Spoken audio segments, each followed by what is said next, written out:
अथ श्री अर्गलास्तोत्रम्। अस्य श्री अर्गलास्तोत्रमन्त्रस्य विष्णुर्ऋषिः अनुष्टुप्छन्दः श्रीमहालक्ष्मीर्देवता श्रीजगदम्बा प्रीतये सप्तशती पाठाङ्गत्वेन पाठे विनियोगः। नमश्चण्डिकायै। मार्कण्डेय उवाच जयन्ती मङ्गला काली भद्रकाली कपालिनी दुर्गा क्षमा शिवा धात्री स्वाहा स्वधा नमोऽस्तुते। जय त्वं देवी चामुण्डे जय भूतार्तिहारिणी जय सर्वगते देवी कालरात्रि नमोऽस्तुते। मधुकैटभविद्रावि विविधात्रिवरदे नमः। रूपं देहि जयं देहि यशो देहि दिशो जहि महिषासुरनिर्णाशि भक्तानां सुखदे नमः।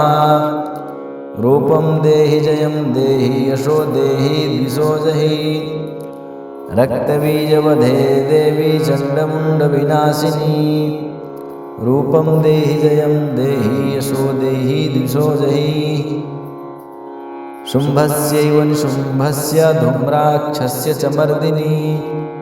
रूपं देहि जयं देहि यशो देहि दिशो जहि वन्दिताङ्घ्रियुगे देवी सर्वसौभाग्यदायिनी रूपं देहि जयं देहि यशो देहि दिशो जहि अचिन्त्यरूपचरिते सर्वशत्रुविनाशिनी रूपं देहि जयं देहि यशो देहि दिशो जहि न तेभ्यः सर्वदा भक्त्या चण्डिके दुरितापहे रूपं देहि जयं देहि यशो देहि दिशो जहि स्तुवद्भ्यो भक्तिपूर्वं त्वां चण्डिके व्याधिनाशिनी रूपं देहि जयं देहि यशो देहि दिशो जहि चण्डिके सततं ये त्वामर्चयन्तीह भक्तितः रूपं देहि जयं देहि यशो देहि दिशो जहि देहि सौभाग्यमारोग्यं देहि मे परमं सुखं रूपं देहि जयं देहि यशो देहि दिशो जहि विधेहि दुष्टां नाशं विधेहि बलमुच्चकैः रूपं देहि जयं देहि यशो देहि दिशो जहि विधेहि देवि कल्याणं विधेहि परमं श्रियं रूपं देहि जयं देहि यशो देहि दिशो जहि सुरासुरशिरोरत्ननिघृष्टचरणेऽम्बिके रूपं देहि जयं देहि यशो देहि दिशो जहि विद्यावन्तं यशस्वन्तं लक्ष्मीवन्तं जनं कुरुं रूपं देहि जयं देहि यशो देहि दिशो जहि प्रचण्डदैत्यदर्पघने चण्डिके प्रणताय मे रूपं देहि जयं देहि यशो देहि दिशो जहि चतुर्भुजे चतुर्वक्त्र संस्तुते परमेश्वरी रूपं देहि जयं देहि यशो देहि दिशो जहि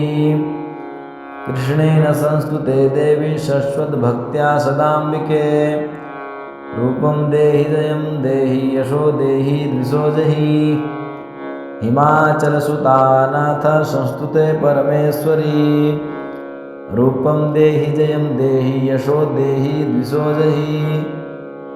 इन्द्राणीपतिसद्भावपूजिते परमेश्वरी रूपं देहि जयं देहि यशो देहि दिशो जहि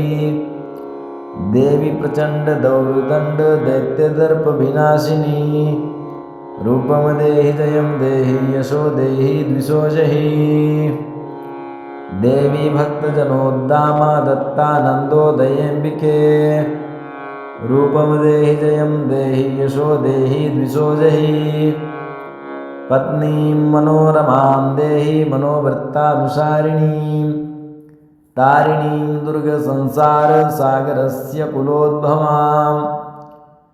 इदं स्तोत्रं पठित्वा तु महास्तोत्रं पठेन्नरः